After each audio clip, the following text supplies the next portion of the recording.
Earlier this week, I read a report that said the Grizzlies are looking to move up in the draft, and it didn't make a lot of sense to me. Why would the Grizzlies be trying to move up in the draft? But then I sat on it,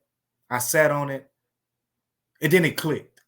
I think I figured out why they could be potentially positioning themselves to move up in the NBA draft. Let's talk about it right here, right now, coming up on Locked On Grizzlies. You are Locked On Grizzlies, your daily Memphis Grizzlies podcast, part of the Locked On Podcast Network, your team every day.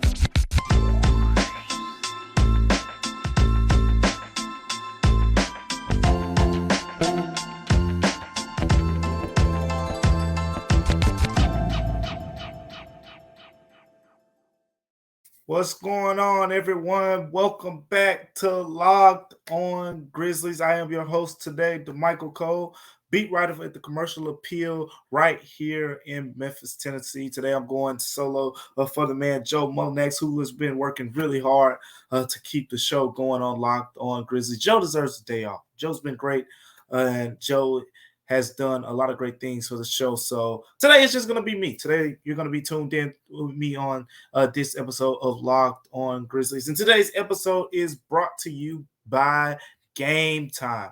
Remember Game Time, all you got to do is go download the Game Time app, create an account, and use the code LOCKEDONNBA for $20 off your first purchase. Last minute tickets, lowest price guaranteed. Remember to go over to the Game Time app, create your account, and use the code LOCKEDON on 20. Remember, you can get Locked On Grizzlies any and everywhere. Google Podcasts, Apple Podcasts, Spotify, Stitcher, wherever you want to listen, wherever you want to watch. If that's YouTube, Locked On Grizzlies is there.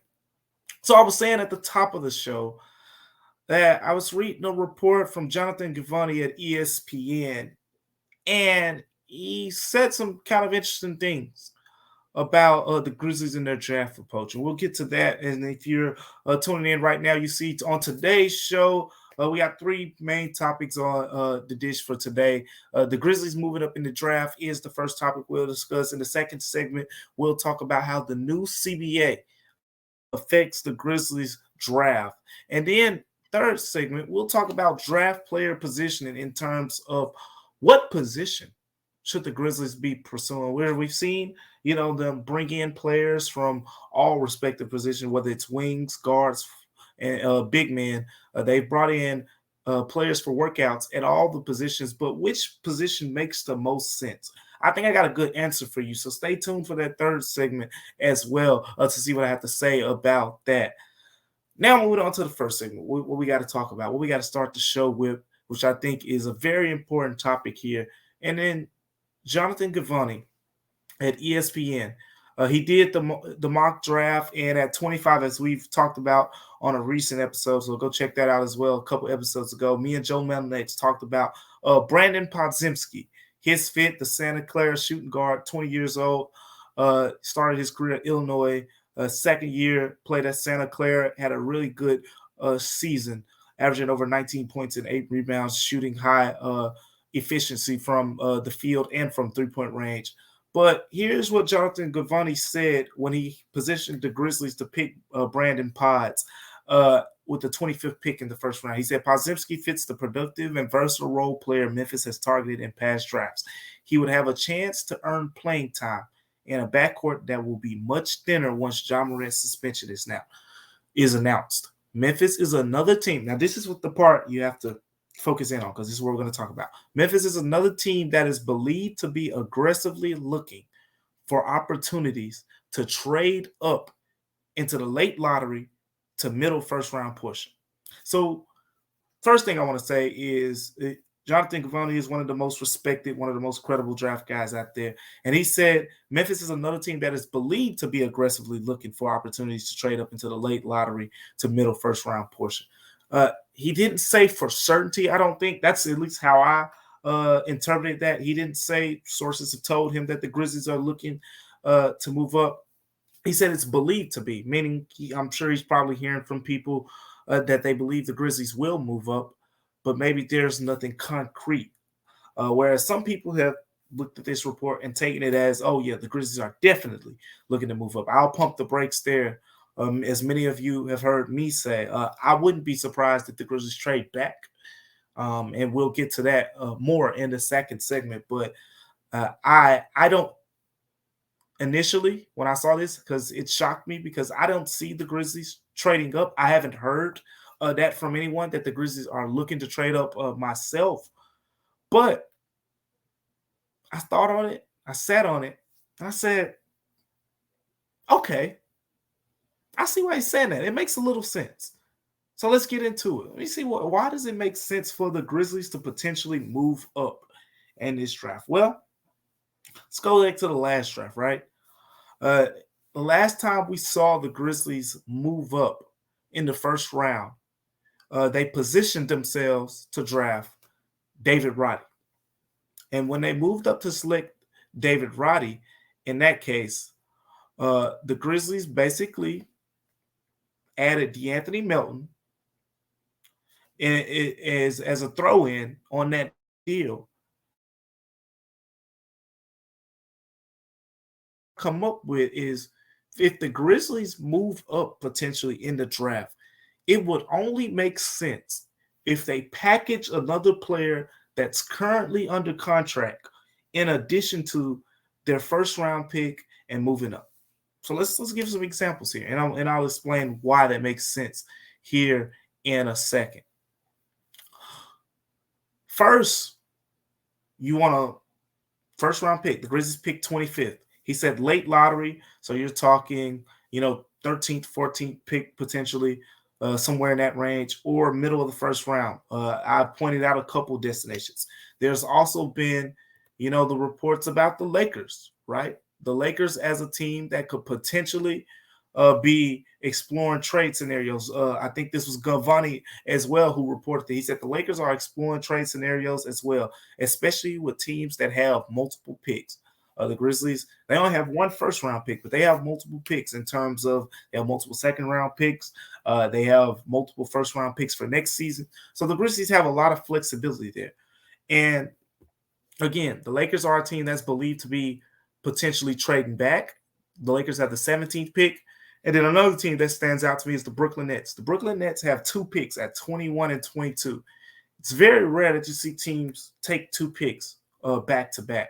There's a good chance that the Nets could opt to move one of those picks, which would be another prime position for the Grizzlies to move up. But here's why I said I could see the Grizzlies saying, hey, we're going to trade our first-round pick. And no, it's not going to be a second-round pick or a future first-round pick or anything like that. They're going to package a player.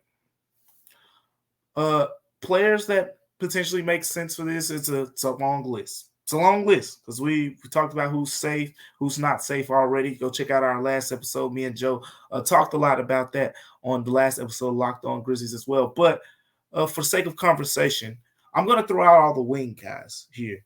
And that would be John Conchar, who's going to be on the first year of the extension, David Roddy, Jake LaRavia, Zaire Williams. 4 guys who potentially you could say, hey, we're going to package this guy in a first-round pick to move up. Why does it make sense for a team like the Lakers? Well, the Lakers going to need bodies.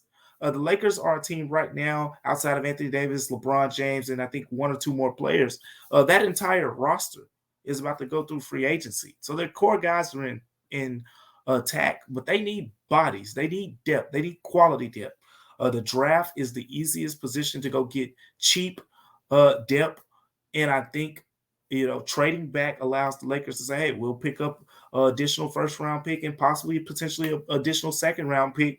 And in the case with a trade with the Grizzlies, you pick up, a first-round pick and you get maybe a first-round pick from last season and like a guy like Jake LaRavia or David Roddy, or a first-round pick from a couple years ago like Zaire Williams. But the potential is endless there. I think it makes sense from the Grizzlies from that standpoint, and also roster construction. We've talked about how the Grizzlies roster is crunched up. And the reason I've said from the jump, it's hard for me to see them make this pick, because if the Grizzlies pick in the first round, that is the 15th roster spot being occupied. If that 15th roster spot is occupied, the Grizzlies have to make a trade if they want to go seek a starting small forward from elsewhere. And why I say they have to make a trade, because of course they're going to be on the market. Like we all know, they're going to be actively pursuing a trade. But the difference between pursuing and made a trade are night and day. Night and day. If you select the first round pick, you're basically saying this is our 15-man roster, and if we don't find a trade we don't like, so be it. This is how we're going to go into the season. Are the Grizzlies ready to do that with the current roster construction? I don't know. Me personally, I wouldn't want to do that. I'd at least want to give myself the option to say, hey, if a guy is willing to accept a mid-level exception, a veteran small forward wants to come to Memphis for a mid-level exception, we want to at least to have the option to go sign that guy. And in that case, if the Grizzlies attach a player with the first-round pick, you draft that first-round pick, but you also leave one more spot on your roster open. So you're still at 14 players under contract, and you remain with the flexibility to still, if you want to go pursue a trade, if you want to go sign a guy through free agency, the Grizzlies keep that flexibility. And I think that flexibility is important for the Grizzlies this year. And speaking of flexibility, we're going to talk about a little cap flexibility and what the CBA does for the Grizzlies this upcoming draft, because it has an impact on the current roster construction as well. But before we get to that, I got to talk to you about one of my favorites. Everyone knows this, and that's Bird Dogs. Look, Bird Dogs is just some of the best shorts out there, and I'm telling you, man. Look, I love my Bird Dog shorts. Bird Dogs make me look good. They can make you look good. Man, look, go get you some Bird Dog khaki shorts out there, because, look, they're designed to fit slimmer through the thighs and leg, giving you a truly sculpted look for the guys out there who don't skip leg day. Shout out to the guys that don't skip leg day. If you don't skip leg day, Bird Dogs are for you. Bird Dog shorts do the exact same thing as some of those other shorts you guys like to wear as well, and girls, but they fit so well, man. And I'm telling you, I wore my Bird Dogs to go swimming recently. I put my Bird Dogs on to play a game of horse and basketball with my guys. So all you have to do is go get your Bird Dogs. Go to birddogs.com/lockedonnba. And guess what? Along with your Bird Dog shorts is shopping, you can get a free Yeti style tumbler with your order. That's birddogs.com/lockedonnba for a free Yeti style tumbler. You want to take advantage of this. You don't want to miss this opportunity to take advantage of what Bird Dog is offering. I promise you that. Go take advantage right now. Head over to birddog.com/lockedonnba. Coming up next on Locked On Grizzlies, we're going to talk about the new CBA and how that impacts the Grizzlies in the draft. Stay tuned for that. Welcome back to Locked On Grizzlies, everyone. And the new CBA, there are a lot of changes to make note of. We're going to talk about many of those changes over the course of the offseason, but they're the main ones. You know, the first tax apron and the luxury tax, the second tax apron, and the way they're trying to limit super team creation and things like that. But the most immediate thing that stands out to me that impacts the Grizzlies is one subtle addition, and that's the addition of a third two-way player. So you look at the Grizzlies right now. We talked about this in the past. Right now, you got two guys on two-way contracts. You got Vince Williams. You got Jacob Gilliard.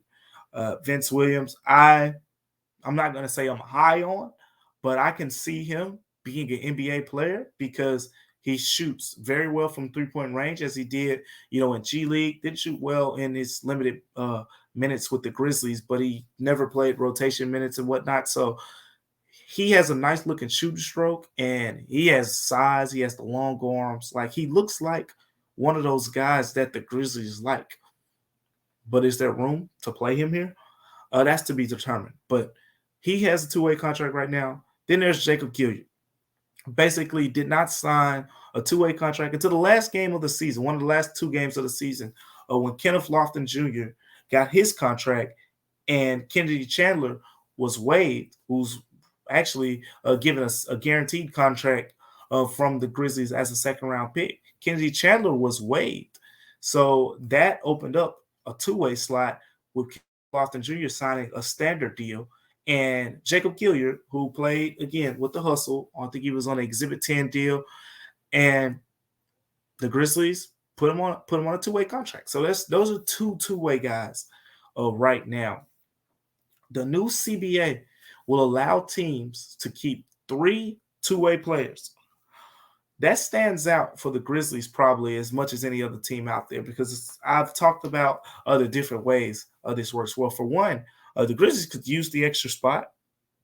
That's one thing. 2, is this draft with the Grizzlies. You got the 25th pick, you got the 45th pick, you got the 56th pick. I'm sure there's going to be some movement. It's hard for me to see the Grizzlies stand still in each 3 spots, particularly that first spot, 25th. I think if the Grizzlies are somehow in a position and it's the 23rd pick in the draft and they haven't been able to move up or trade the pick outright, and they still don't want to keep the pick at 25. A lot of hypothetical scenarios playing out right here. But stay tuned with me. Stay with me. So again, I'm going to repeat that because it's a lot. The Grizzlies, let's say they're unable to move up. They're talking to the Lakers, they're talking to the Nets, and the Nets are like, nah, we don't want that. Lakers are like, nah, we don't want that. Then they say, okay, that's fine. Well, we can't move up. We don't want to pick at 25. And we can't trade this pick to go get that starting small forward. We can't go get OG Anunoby right now. We can't go get Cam Johnson, Mikal Bridges, Dorian Finney-Smith, whatever the case may be. So, in that position, I think the Grizzlies are a prime candidate to potentially trade back into the draft. And when I say back, I'm talking early into the second round. Maybe the 31st, 32nd, 33rd pick, allowing another team to jump into the first round. If the Grizzlies trade back, not only can they gain additional draft capital, but trading back into the second round, no matter how high that pick is, because remember, only in the NBA, only the first round picks contracts are automatically guaranteed.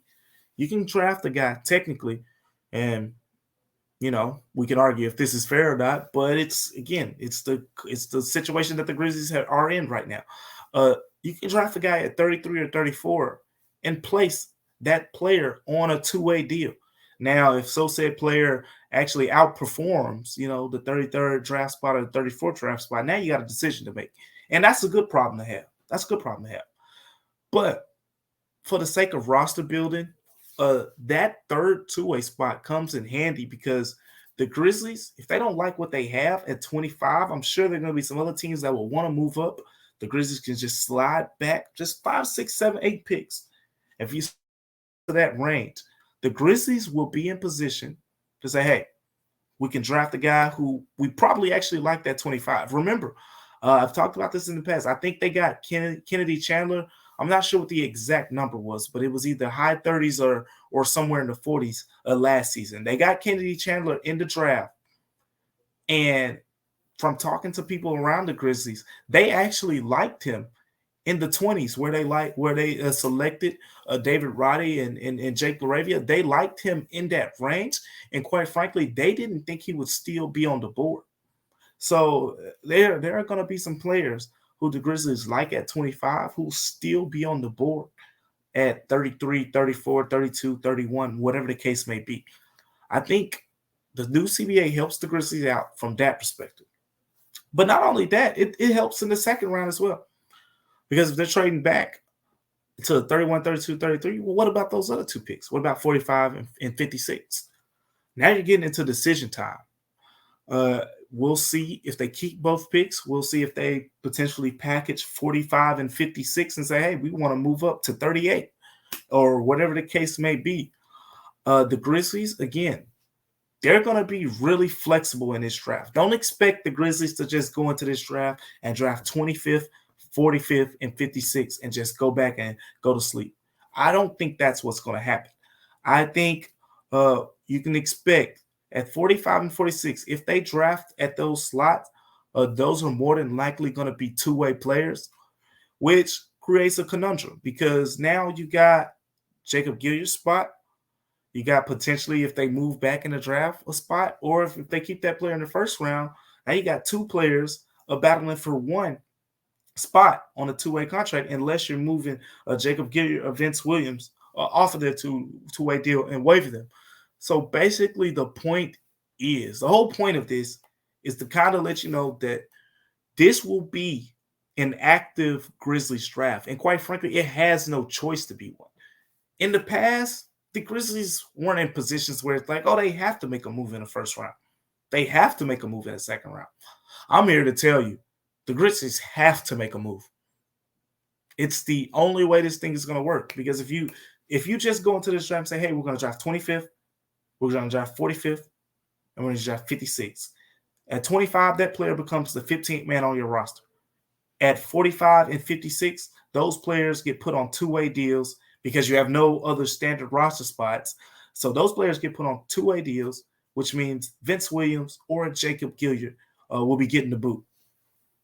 So there will be some movement coming up here real shortly. And among all that movement is also Xavier Tillman I've touched on in the past as well. The Grizzlies have to make a decision on his team option here real soon. But we all know that's expected to be picked up. So no harm, no foul on that end as well. But coming up next on Locked On Grizzlies, we got to talk about draft player positioning. This isn't something we talked about that much. We've talked about players. The Grizzlies are working out and all that good stuff. But which players make sense from a position perspective? I think I have a very good answer for this. Then we're going to talk about that coming up on Locked On Grizzlies. But before we talk about that, you got to remember to download the Game Time app today and use the code Locked On NBA and get your $20 off. Here's the thing about Game Time. Game Time is the place for the last minute ticket deals. I know, like a lot of people, you want to plan money in advance and say, oh, I want to go to this basketball game in October, this game in December. Man, squash all that. Because look, with Game Time, you can get exclusive flash deals on tickets for football, basketball, baseball, concerts, comedy, theater. I mean, if you're in Memphis right now, have you seen the FedEx Forum summer lineup? You got Drake coming to FedEx Forum. You got Future. You got India Irie, I believe it is. You got all type of. There's going to be a lot of musicians coming over the summer, and Game Time is the place to go to get your flash deals on tickets. Game Time guarantees means that you will always get the best price, and if you find tickets in the same section in row for less, Game Time will credit you 110% of the difference. Let me tell you again, the Game Time guarantee. Because you got to take advantage of this. The Game Time guarantee means you will always get the best price. That means if you go over and say, hey, Game Time's ticket price is this, and I found a ticket in the same section in row for less, Game Time will credit you 110% of the difference. Game Time is the fastest growing ticketing app in the country. Quite frankly, for a reason. Let's off some of those reasons. You get images to your seat before you buy, so all you know exactly where you're sitting when you arrive. You can buy your tickets in a matter of seconds. I'm talking about 2 taps and you're good. And the tickets are sent directly to your phone. You don't got to go all in your email. And when you get up there to the front and they say, hey, where's your ticket? You don't got to scroll 10 pages down. No, it's sent directly to your phone. All you got to do right now is go download the Game Time app, create an account, use the code Locked On NBA, and you can get $20 off your first purchase. Terms apply. So all you got to do is create an account, redeem the code Locked On NBA, and you'll get $20 off. Download the Game Time app today. Last minute tickets, lowest price guaranteed. Coming up on Locked On Grizzlies, we're going to talk about the draft player positioning and where should the Grizzlies prioritize their attention. Welcome back, everyone, to Locked On Grizzlies. I am your host today, Damichael Cole, a beat writer for the Commercial Appeal here in the most beautiful land of the world, Memphis, Tennessee.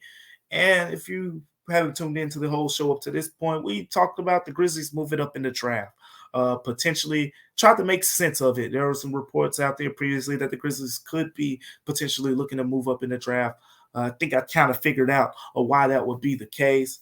And then the new CBA, there's a lot in the new CBA, but we focused on particularly the draft, how this can help the Grizzlies in the NBA draft. And now let's talk about draft player positioning, because this is another thing that's important to touch on as well. Before we talk about the draft player position, I want you to know one thing, and that's Locked On NBA's mock draft special is here, and it's bigger than ever. Follow along in the entire first round in a 6-episode ultimate mock draft experience. Only Locked On can deliver. All episodes are available on Locked On NBA Big Board. That's on YouTube or wherever you to your podcast on Locked On NBA Big Board. Now, with that being said, let's talk about the Grizzlies big board and what should be at the top of that potential big board.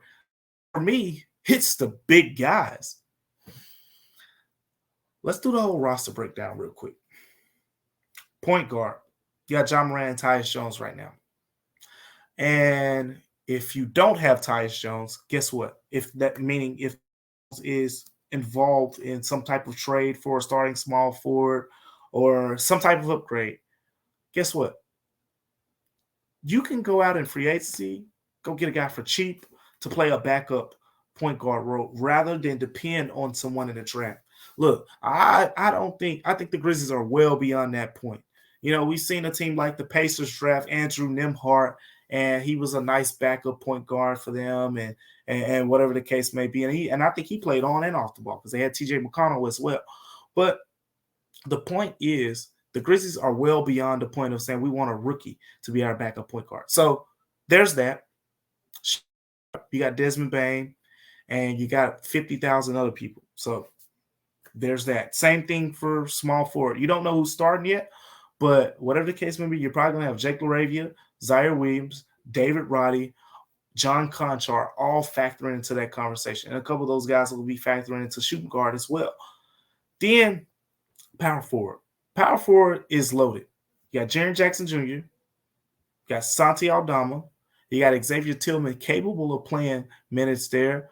And then there's center, Steven Adams, Brandon Clark, Kenneth Loftus Jr., Xavier Tillman Sr. as well. That's pretty much the roster breakdown. But here's the deeper look at that. This is I'm going to get to why these big men matter. Just stick with me. Stick with me. I want to break this all the way down because I know sometimes people hear this and say, well, why does the big man matter? Explain it. I think I can explain this out. All right. Point guard is under contract for the foreseeable future. You got John Morant under contract for the next 5 seasons. Desmond Bane, cough, cough, will soon be under contract potentially for the next 6 seasons, including this season and a potential 5-year contract extension. Because remember, that's another CBA thing that we haven't touched on much yet, and we will feature. But the new CBA, another thing in that is 5-year contracts. Previously, we talked about the Tyler Hero and Jordan Poole deals in the past as like barometers for Desmond Bane. Those guys signed 4-year deals in the old CBA, but the new CBA, there's some language in there where players can sign rookie scale extensions for 5 years and it not be maximum value. So there's that. So Desmond Bane will be under contract for a while. Jaren Jackson Jr. is playing on his second contract, and I would assume that the Grizzlies, even though he has 3 years left, they're not going to let him go anywhere. There's that. And then, with that being said, you got Steven Adams at center. The small forward position, I think, will take care of itself. The Grizzlies will likely trade for someone who they'll potentially look to either that already has a couple years under contract, or they're going to extend this so-said player if they get the guy they want. Now, if they're signing someone for the mid-level exception, whatever the case may be, probably won't be that prominent of a player.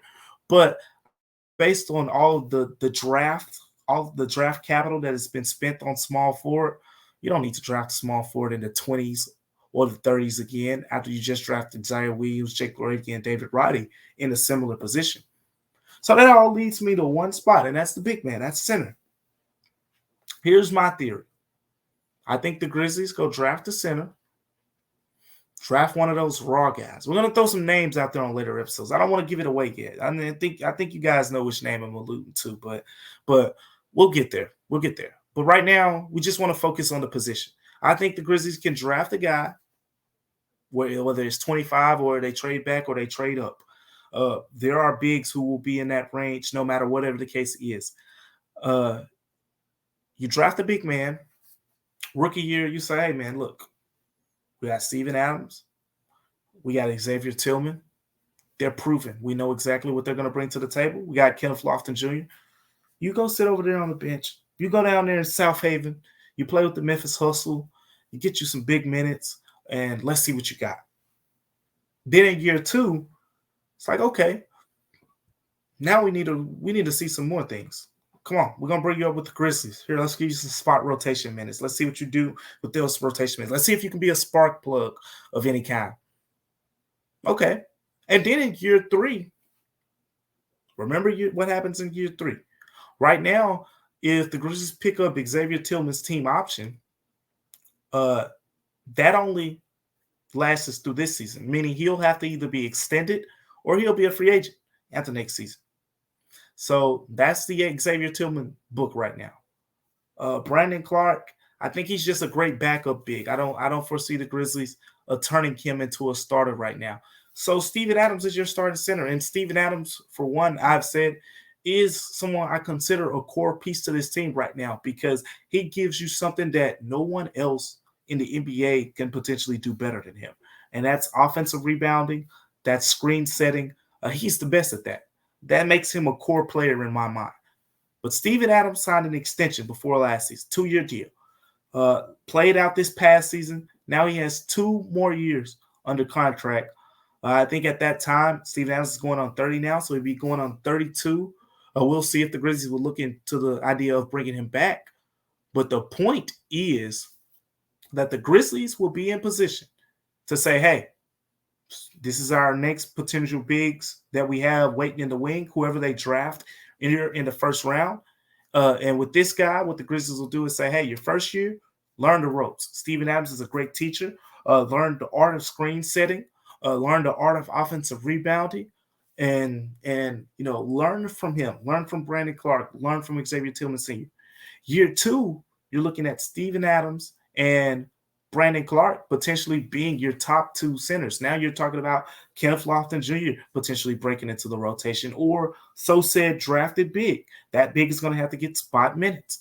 And then the 3rd year, hey man, look, we couldn't afford to pay Steven Adams the big bucks. Steven Adams is still a very productive big. We can't afford to pay him what he deserves. So it's time for you to step into a starting role. Why that is important, because some people say, just go re-sign Steve-O. Steven Adams is a $14, $15 million center right now. Soon and very soon, that's going to be a hard commitment for the Grizzlies. This has nothing to do with a potential decline in production for Steven Adams. This is all about winning on the margins. And remember, as the new CBA kicks in, we're going to talk more about the new CBA. But the thing about the new CBA is that you get into the luxury tax. The further you go above the luxury tax, with the first apron, with the second apron, as you go into that second apron, you're going to experience limitations. You're not going to be able to have a mid-level exception. You're pretty much going to be dependent on the veterans minimum to add players. And it's going to be tough. It's going to be really tough on teams. There are going to be bigger penalties as well for being repeated tax teams in the luxury tax. And the Grizzlies have never been that team. Why the Grizzlies could potentially become in that category, because Jaren Jackson Jr. is going to have a big deal. Desmond Bane, Ja Morant are going to be on big deals. Brandon Clark is on a very, very good deal for a backup center as well. You're going to be paying 4 guys. I want to say with Ja Morant, and I think between Jaren and Dez, you're potentially looking at those 2 guys and those 3 guys covering around 70% of the salary cap. You add in Brandon Clark. Now you're talking about 4/5, maybe a little bit more than that. More than 80% of your salary cap, around 80%, is occupied by 4 players. You have to win on the margins at that point. You have to just accept it is what it is. We got to win on the margins. And winning on the margins means drafting players who will be on cheap contracts and going to get guys in free agency, like the Nuggets acquired a guy like Bruce Brown, and they drafted a guy like Christian Braun. Those type of guys, who can make decent impacts for the Grizzlies. For the Grizzlies, minimal dollars. That's where the Grizzlies will need to make their wins. And I think the center position is the best case scenario of why the Grizzlies need to prioritize drafting a center with their first pick in the draft in this upcoming draft. Coming up, we're going to have much more draft coverage, and may have heard there's going to be some big news coming out with Morant here very, very soon. So we'll touch on that as well, maybe in our next episode. I'm looking forward to it. Me and Joe will be back together, so stay tuned for that. We could potentially be reacting to the Morant news. We're definitely going to get deeper into this draft material. I got a lot more to say. It's about that time of the year. We're going to start bringing more guests on to Locked On Grizzlies this month as well, so stay tuned for that. We're going to get some of these other expertise around some of these teams and bring them in as well. But appreciate you guys for tuning in to Locked On Grizzlies. I want to thank you for making Locked On Grizzlies one of your first listens each and every day. Make sure you continue to rate, subscribe on YouTube, subscribe wherever you listen to Locked On Grizzlies. Make sure you give us a good rating as well, and leave us a review. Let us know how do you think Locked On Grizzlies can improve. If you think we're doing great, let us know. And guess what? The show goes on, baby. We're going to keep the show going as well. So I appreciate you guys for tuning in to Locked On Grizzlies. Remember, we're free and available wherever you get your podcast. That's everywhere. And we'll see you next time. Signing out. I'm Damichael Cole, Locked On Grizzlies.